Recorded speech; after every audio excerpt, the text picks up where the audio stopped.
Now is the time for all good sentient beings to make for the nearest exit before the zoo arrives to take them in and imprison them and keep them from what is their natural freedom. So if you are an elephant or a tiger or a lion, or even if you're a squirrel and you don't want to be imprisoned, now is the time to flee. Now I want to share with you this, that the police are here guarding the door. And if the police stop you, you tell them that you're a Republican. Whatever you are, tell them you're a Republican and you support the president. Okay? So, and if you don't, we can't guarantee your freedom. Right? Secondly, if they ask for your papers, well, I would recommend that you try to finesse that. Get some paper towels from the restroom and just give them to them. Hello, Melinda, how are you? Melissa, I'm sorry. Well, close. Well, that's close. I recognize your face. Begins with an M, you know. It's not, you know, Maxine would not have been as good, you know. I thought it was pretty good. Yeah. It's closer than I ever get. Yeah, that's funny. What does your shirt say? Toledo what? Toledo 419. Oh, cool. And You're done? All right.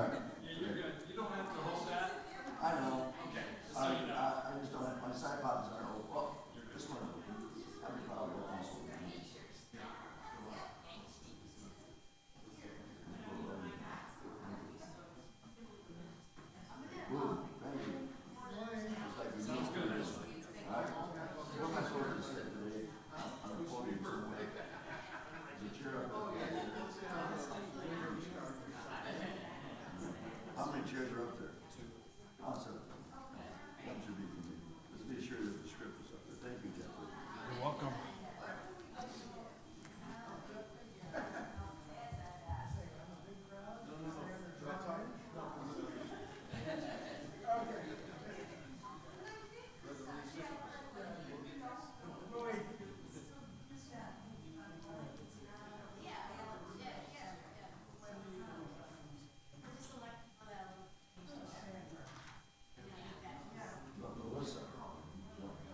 Miss Portillo.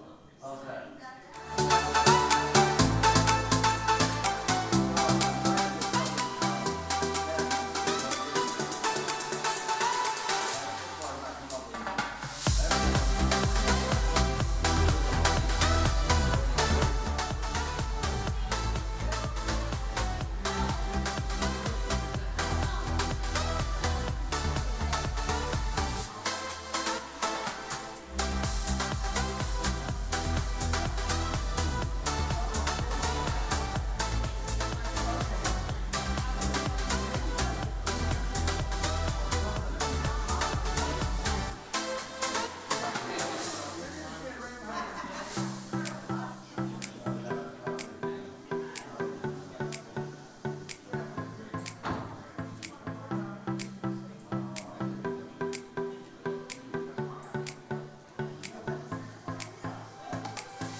Keisha Hansen. Welcome to the First Unitarian Church. Yep.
you. Welcome and good morning, and an especially warm welcome to any visitors today. My name is Stacia Hansen. I am today's service associate. I'm here with Reverend Keith A. Racy, who is our guest minister, Jeff Remaxey, our music director, and Ginny Gottman, our director of lifelong learning, will tell our children's story today. The tech crew in the back, who is preparing the video and showing this service on YouTube, is led today by Andy Gottman as director, Jeff Slauson on cameras, and David Strickler on the soundboard. Walter McGee, our producer, is away today, but we think about him and hope he will be back with us soon. We have many other volunteers making today's service possible. They include the greeters in the lobby, religious education helpers in the RE wing, and we have a kitchen crew preparing for a potluck lunch led by Carla Logan Mercer. The only doctrine of our church is love, the power that holds us together and is at the center of our shared values. We welcome everyone as we sang in our opening song. If you are a visitor, you may notice in the pew rack in front of you a yellow card. If you complete that, it helps us get to know you, and it will also sign you up to get our weekly email, the Unitarian FYI, so you can keep track of what is going on at church. We also welcome all of those who are joining via the Toledo Unitarians YouTube channel. And following today's service, we invite you to join us in Fellowship Hall, down the hall that way, for coffee, conversation, social time, and a potluck lunch. If you didn't bring a dish, don't worry. There is always plenty of food. We hope this time serves your spirit. Hi, I'm Keith Racy. And let me add to Stacia's, did I say that right this time? Yes. Stacia's welcome. The flame of the chalice that we light in our services symbolizes courage and illumination and honors our search for truth and meaning. Let us say the words for chalice lighting together. They're on the screen and in the order of service as Stacia lights the candle. Our chalice has the spirit of Unitarian Universalism. We light it centered in love. May it glow and shine for each and for all. Let's all join reciting together, leading as Stacia leads us in the covenant of our congregation. Love is a doctrine of this church. The quest for truth is its sacrament, and service is its prayer. This is our great covenant, to dwell together in peace, to seek the truth in love, and to help one another. You're up next. For our first spiritual practice, looking inward, I offer a reading called The Philosophy of Plants. This reading appeared in Philosophy Now in the February-March 2025 edition. It was written by Caroline de Forge, a Belgian freelance translator who has a keen interest in philosophy and the natural world. And she says, both gardening and philosophy are far from useful in the traditional understanding of the term. But isn't true happiness to be found precisely in the seemingly useless? When I see the spray of water from my watering can, my mind escapes the world of immediate utility for a minute. In that moment, I step outside Plato's cave in search of truth. And as I gaze at the plant being watered, I feel that I am no longer active, but simply exist. It's as if I surrender myself to a deeper reality. This simple moment in the garden reveals a fundamental insight. Nurturing plants is pure ontology. In other words, it's an exploration of pure existence. Moreover, the form of plant reality is not static, but constantly changing, in a constant cycle of growth, flowering, and decay. As Heraclitus said, quote, "Panta re," unquote, everything flows. Yet behind this constant changing, there may also be something unchanging, an eternal being.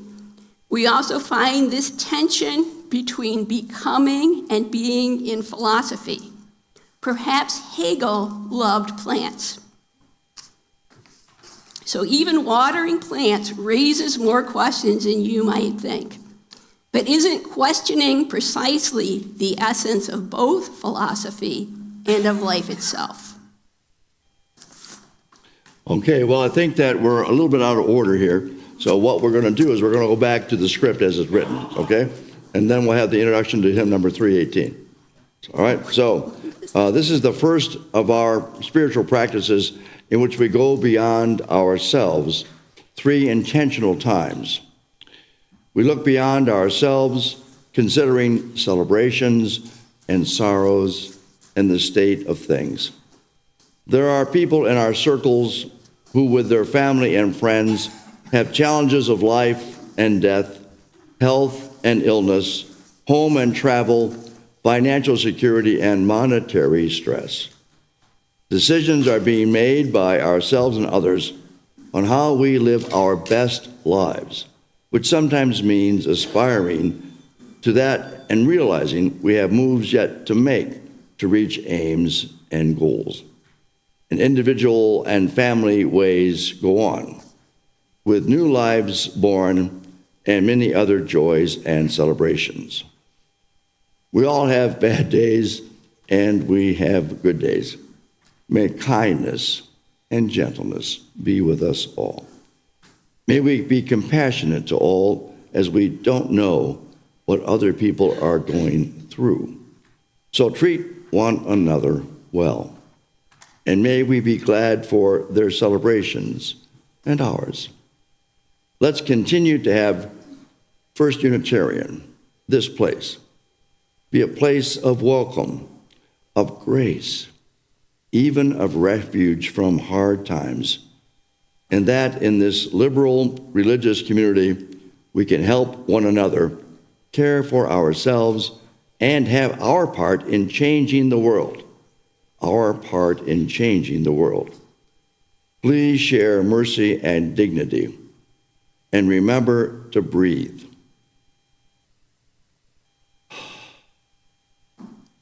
One reason we join in religious gatherings is to realize common links. The uncommon is here too. Let's be together in faith, hope, and love. Now, if you would, please join me in singing our opening hymn, number 318. If you're willing and able and you want to stand, you're welcome to stand. If you want to crawl on the floor, we're open church. You can do that. Just don't make too much noise. All right, here we go.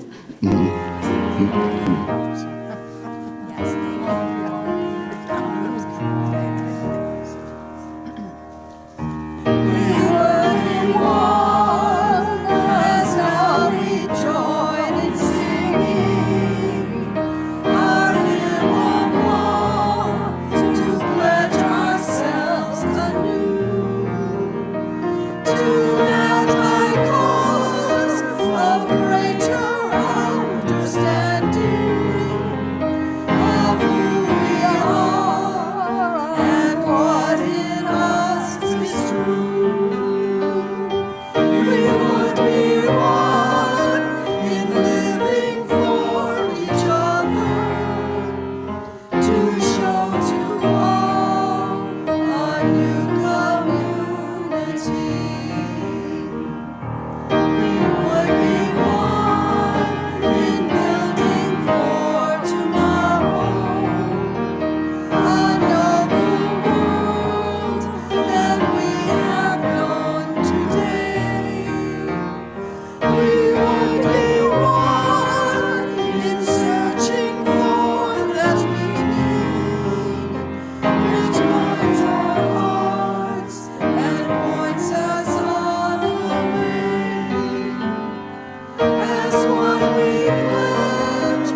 Good morning.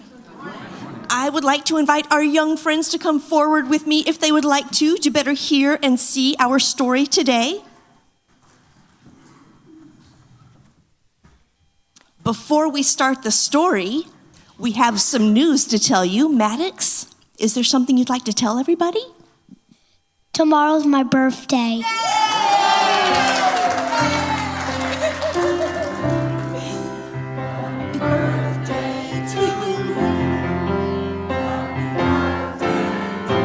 Maddox.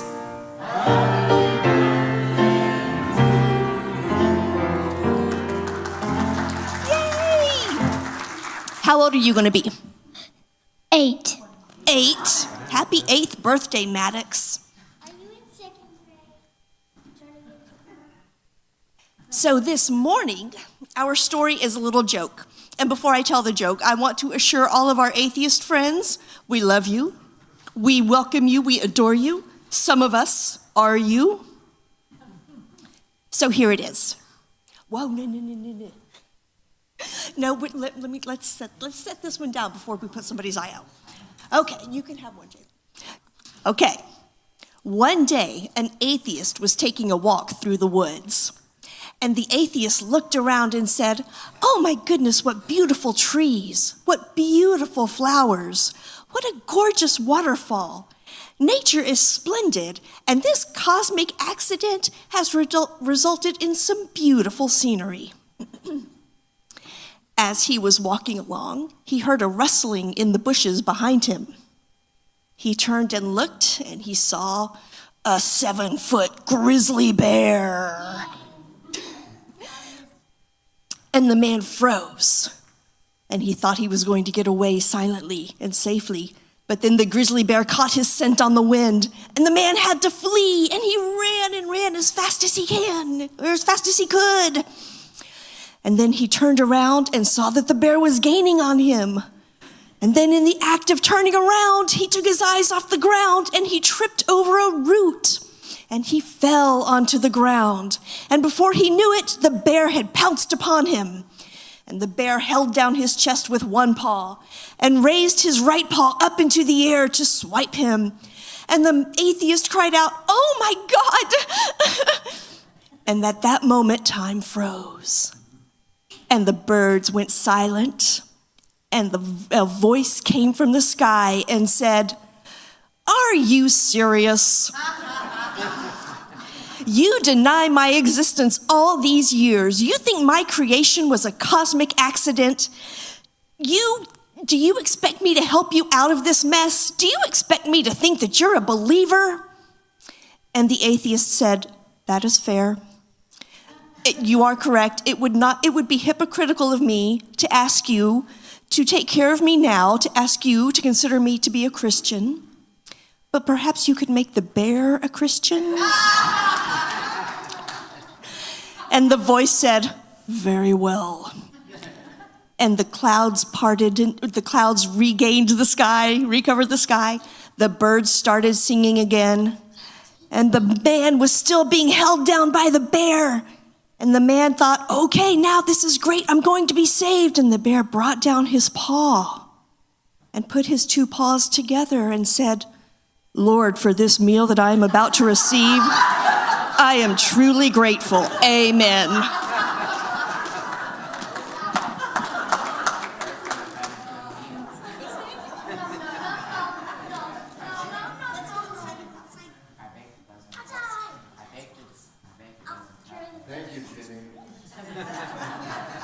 To reaffirm that no bears were hurt in the production of this.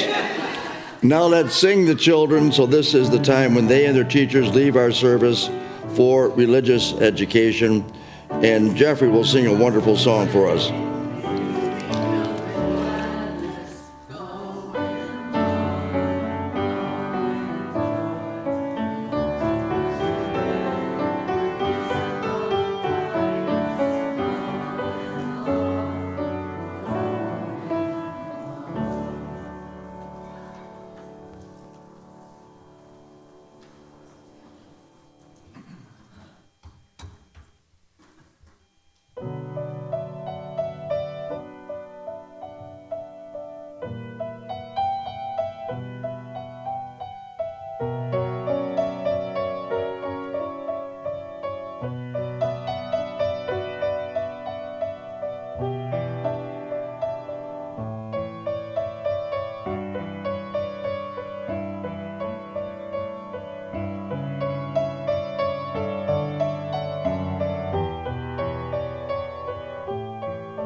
Thank you, Jeffrey. That was lovely. Thank you so much.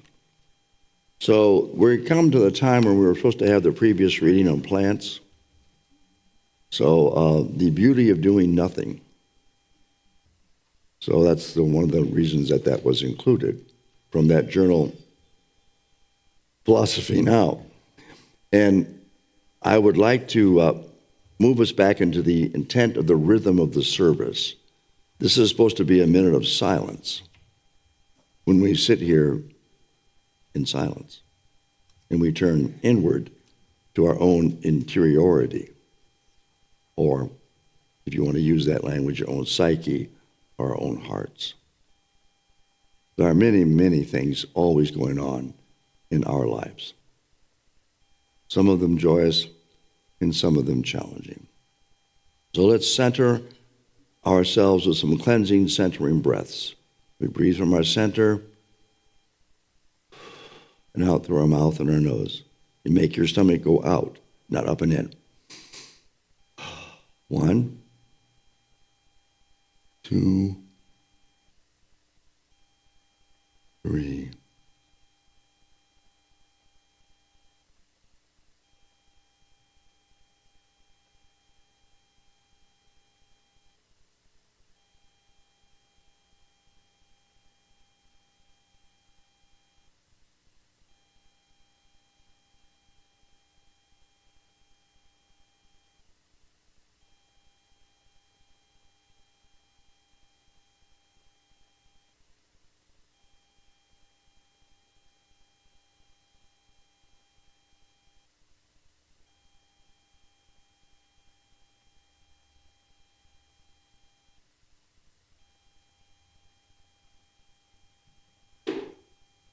So may it be. Amen.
Come to me.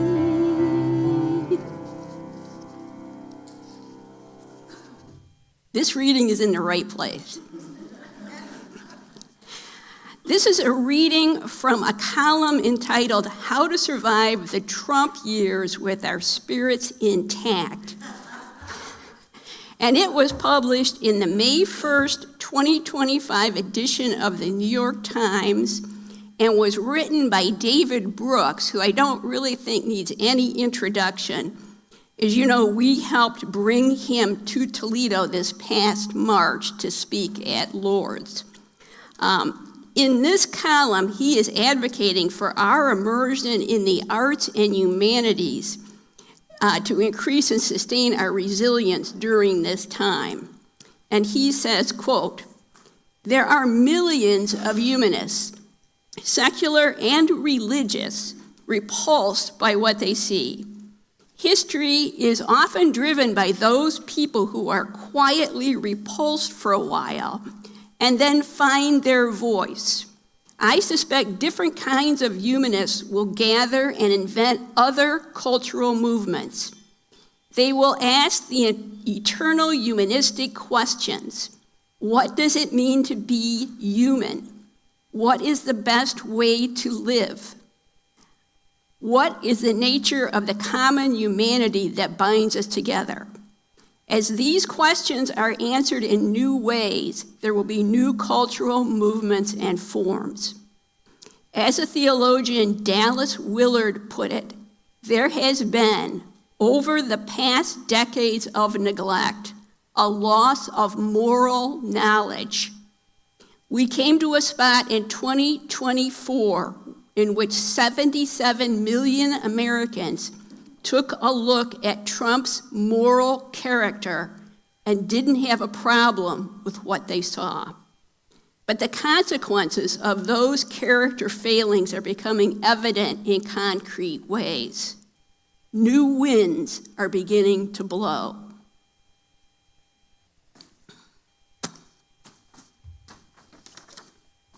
In my mind, I'm going to Carolina. Can't you just see the baguette? Can't you just see the fine wine?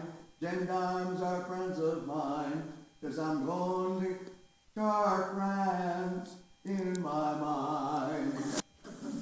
Now, I can't afford to fly so short. Sorry. And my arms aren't strong enough to carry all the shark on my back and fly.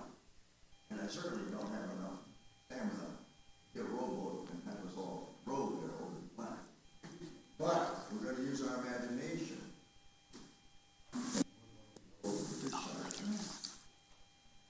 So let's go.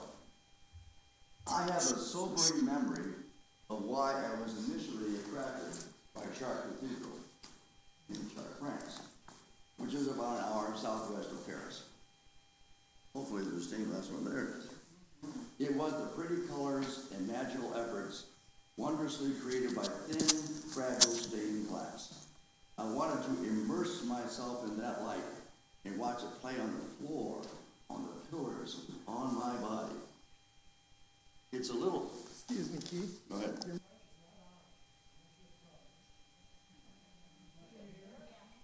Well, I turned it on. Now we're good. There you go. Well, you had to use your imagination to imagine. I just finished that opening. Thank you. Appreciate that. It makes it a little easier on my voice. So, and maybe you didn't want to hear me sing anyway. So let's be thankful for small miracles. It's a little humbling now that I have stumbled upon the profundity of the complicated and multitudinous layers of transcendent meanings to acknowledge that, to use a French food metaphor, I began the feast thinking it was just going to be a snack like a bonbon, and discovered it was more like an Epicurean full-course meal with escargot, duck l'orange, haricot vert, several bottles of 2014 Chateau Lafite Rothschild, and trays with creme chantilly for dessert. To be true to what I discovered about Chartres, though, the feast would have to be a French and Roman peasant food feast associated with earth-centered religions that have resonated there as far back into antiquity that one can see, as well as, and this might be the surprising part for some of you, Islamic dishes from Palestine. So there are many intersecting meanings to ruminate and chew on in this ancient revered place. 5,000 years of human reverence. Not all of them are theistic, attached to this holy place. I am not saying all these mystical connotations from many different ways of understanding an abiding construct are exactly the same. That would be to wrench them out of the particularities of their grounded being from which they come and deracinate them from their context. But there are enough similarities to note there's something about this place that transcends the boundaries of different approaches and inspires us to believe that a unitive consciousness in the beloved community is a possibility. For example, long before Christianity was imposed on France, the indigenous people have realized Chartres is a holy place. In the crypt below the main level, there are some very old, crumbling frescoes on the wall, surviving from one of the previous 5 buildings that have occupied this site, including Druids, who are leaders of the Celts, and a Greco-Roman temple.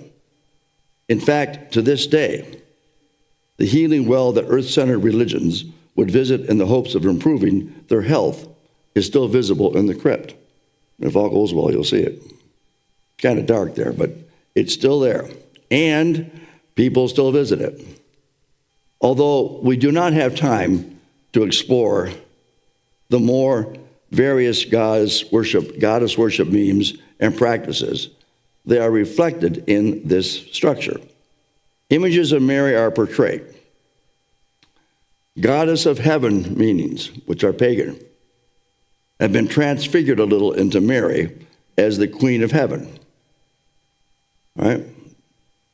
Now, the next slide shows us Venus on the Half Shell by Botticelli, which also indicates the syncretism which protected Chartres somewhat from narrow parochialism and destruction in the French Revolution. You might remember in the French Revolution, they were upset with the established Roman Catholic Church, and they burned them down. Chartres was saved from that because this was a holy place. With all the people Roman Catholic? No.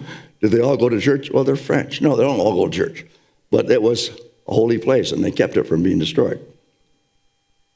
There's also a labyrinth, which has deep roots in ancient spiritual belief systems. The whole point of walking a labyrinth is to get out of the intellect and the ambitions of the will, usually associated with the left side of the brain, and into aspects of our beings that are imaginal, creative, and integrative, traditionally associated, for sake of clarity, if not complete accuracy, with the right side of the brain. Unlike a maze, which relies on our rational, logical abilities to solve the problem presented, a labyrinth traditionally has only one path to the center, representing wholeness, and one path back out into the reality of one's own life on earth. The images of the circle and the spiral are meant as one walks the labyrinth to be calming, helpful in gathering our disconnected bits and pieces in an integrative way that unites us with our own center as we arrive at the labyrinth center. So, the architecture of Chartres has been exhaustively studied by scholars for centuries. We are told by such architectural historians as Malcolm Miller in his book, Chartres Cathedral, there is complicated esoteric detail about many of the arcane influences on the structure from the Neoplatonism of a figure, and this is really arcane stuff, named Pseudo-Dionysus the Areopagite from Syria, and the Islamic architects, the Knights Templar brought back from one of the Crusades. The scholars tell us these doors, for example, are Islamic influences on the cathedral. There are also many numerology connotations involving the mathematics of the cube, the Kaaba that enshrines the Quran, which are not obvious and must be carefully discerned. These seem to be vestiges of Islamic mysticism, as well as surprising influences of mysticism in Neoplatonic mathematical relationships. Now, if that doesn't bore you to death, I don't know what will. I refer us back to Malcolm Miller's book on Chartres, if you have the time to wade through the scholarly language and the conceptual presentation. Now, the following is an aside to the production crew. I'm going off script here, right? So far, I've tried to spark our imaginations, to plumb the riches of this treasure passed down to us over 4,000 years of history. I hope you have been immersed in it, and you're willing to let it enchant you so you can feel it as well. So that brings us to introjection. Immersion, imagination, introjection. How do should be back on, my green light's on. Maybe that was the light to stop talking, I don't know.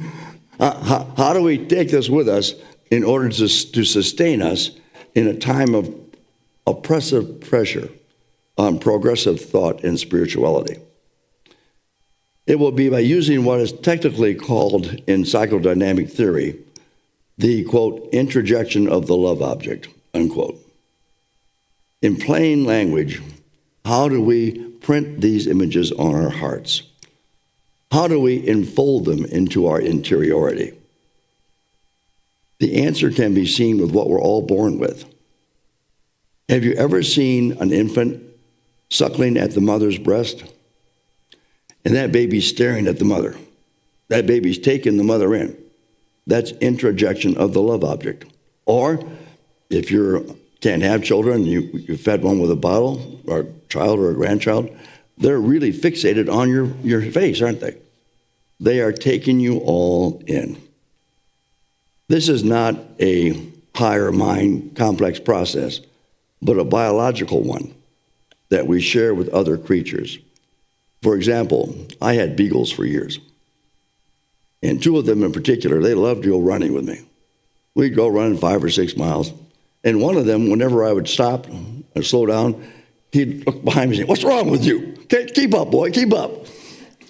So after they'd been fed and exercised and petted at night, I'd be lying in my bed, and I'm watching TV, resting at the same time.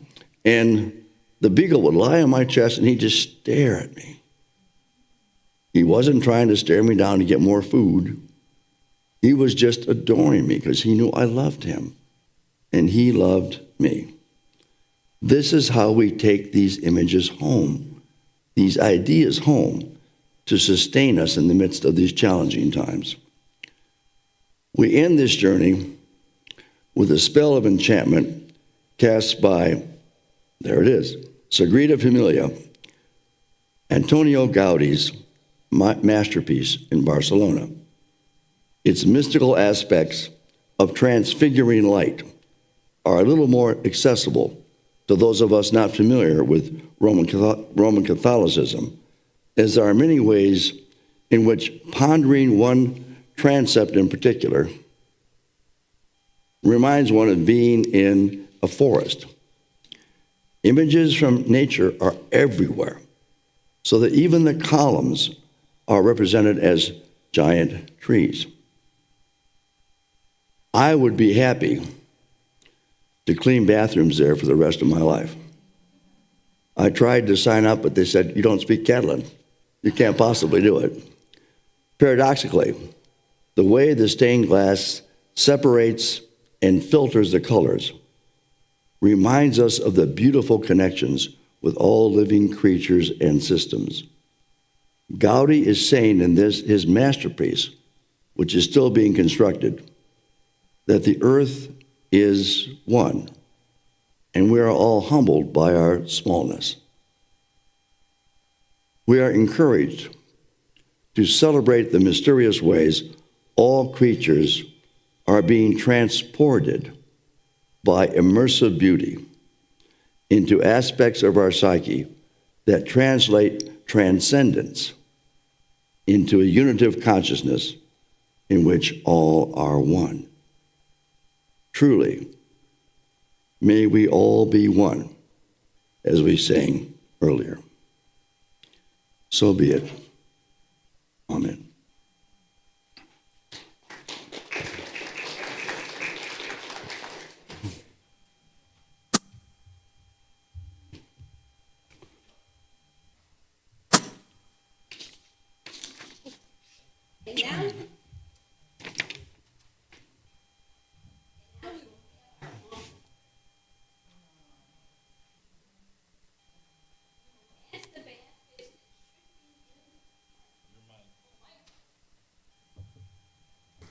And now we will have our offertory, and we will pass the baskets in our front row.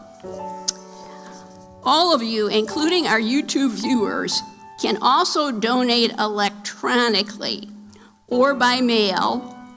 You can see on our website and on the screen different ways to do that. And we thank you for being generous and for helping Unitarian Universalists to thrive in Toledo. For our offertory hymn, let's sing number 404, "What Gift Can We Bring?" by Jane Marshall.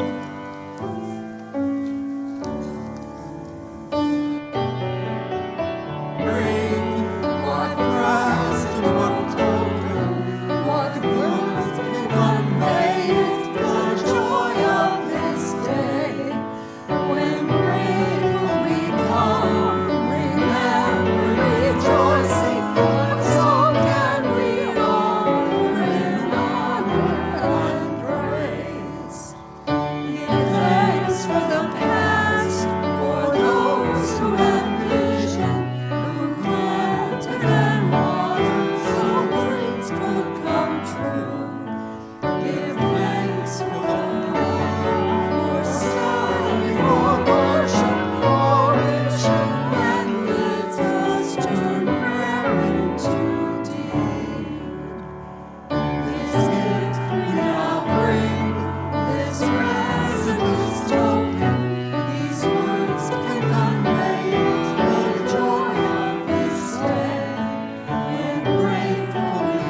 So we now come to the coming soon.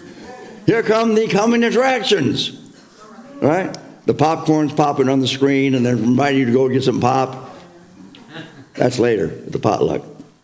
So, this week, the announcements right after the service, there is that potluck, and there's always more than just popcorn.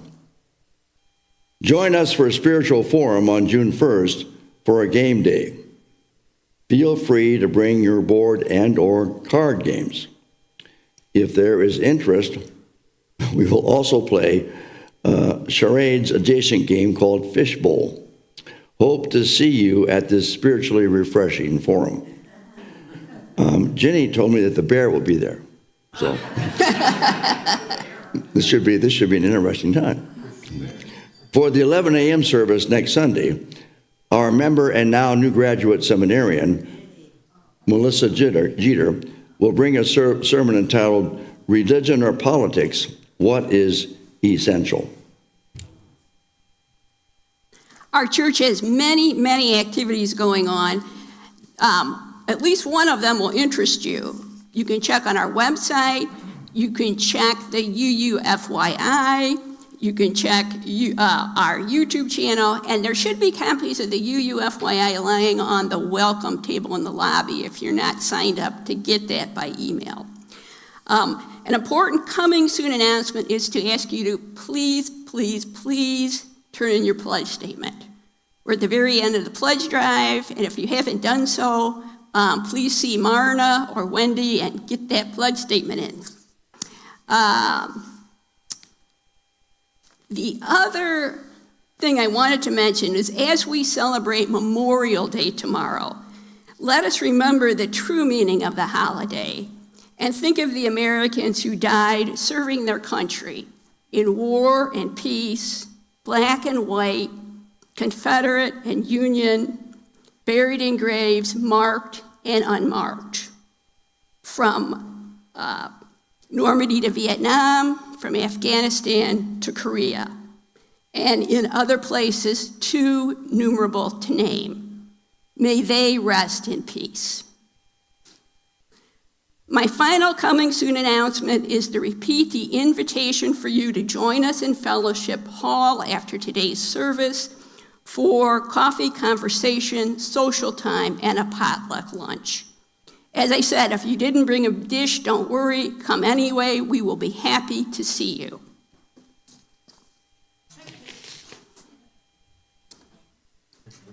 Did we forget something? Oh, yeah, the picnic. Yeah, it's not here. You sure? You sure? I mean, maybe I think Jenny told me it's canceled because they're afraid of the bear. So who knows what the details are? Because I don't have a note about it. Who knows the details? It's on the website, okay? Is it on the board? I don't see it. All right. Tomorrow there'll be a grill, bringing your things to have grilled or a dish to pass, and we'll be here till 3 or 4. So it's at noon tomorrow, and bring dishes to grill on the grill and a dish to pass, and we'll be here till 3 or 4, or until the bear gets hungry. So I hope that you'll be able to be there. So now. Should people bring their own plates? I think we'll have plates up for it. You have plates and utensils. Okay. That's a great question. They will have plates and utensils there. Although bears don't use those, but in case you need them. All right. In our backyard. In your backyard. Well, that's good to know as well. All right, so now this is the spiritual practice. And Stasha and I are going to say this together, right? Ready? Get ready. May we, and may all beings be well, be happy, be peaceful, safe, awaken to the light of our true nature, and be free. And ye harm none, do what ye will. Please join me now in saying the words on the screen while Stasha extinguishes the chalice.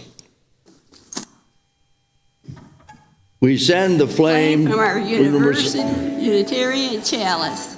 with a love on which we center everything, to fire up the world and spread equity, generosity, independence, justice, pluralism, and transformation.